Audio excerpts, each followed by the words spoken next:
We are in a very tumultuous period now in international relations. All the key centers of peacemaking, peacekeeping, peace building, the United Nations, the European Union, the African Union, they're all going to be facing a test.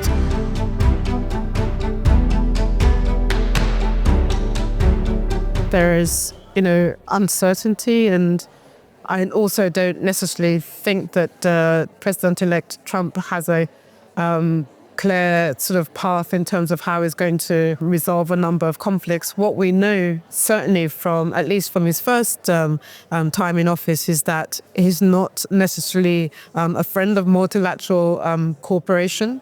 He's very transactional. He's always looking for a deal. He's announced throughout the campaign that he would be able to strike a deal the day after when he gets elected for Ukraine. The question mark is that what is the content of that deal going to look like? He certainly doesn't want to have to deal with Gaza when he comes into office in January. So there's a sense in which he wants Israel to get the job done.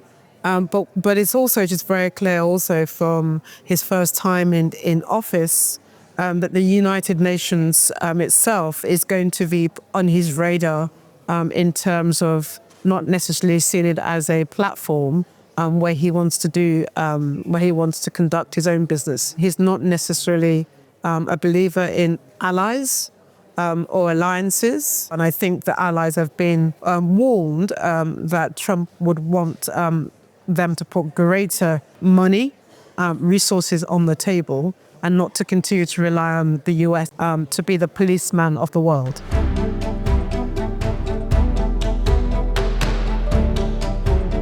We are in a very tumultuous period now in international relations. All the key centers of peacemaking, peacekeeping, peace building, the United Nations, the European Union, the African Union, they're all going to be facing a test. Regards to the fact that it's Donald Trump that is coming back into power in the United States, these three bodies were already facing a real test of relevance, of legitimacy, and an ability to alter development on the ground as well. So now it's become even more complicated because you've got an actor in the form of President-elect Trump who's not necessarily a defender of multilateral cooperation. But the big issues today that need to be addressed is about the effectiveness of the Security Council, the legitimacy of the Security Council, and whether Europe itself is able to craft a new European security order, one that sees greater burden sharing, to address also issues around security in Europe.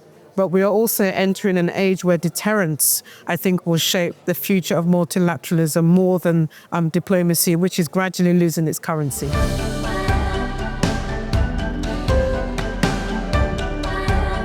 I mean, this is a very precarious time. We are in the second year now on the war in Gaza, and there's really no good news. Rather, we're seeing an acceleration of the escalation. Now the war is spread beyond Gaza, into Lebanon, and now also with Iran as well. And then you've seen the Houthis in the Red Sea, and very precarious situation in Yemen. It's not clear today how you get all the actors to the table in terms of ceasefire, who they're going to listen to, who has the leverage to change the dynamics on the ground. Still, there's a chance, but quite frankly, the situation looks pretty dire.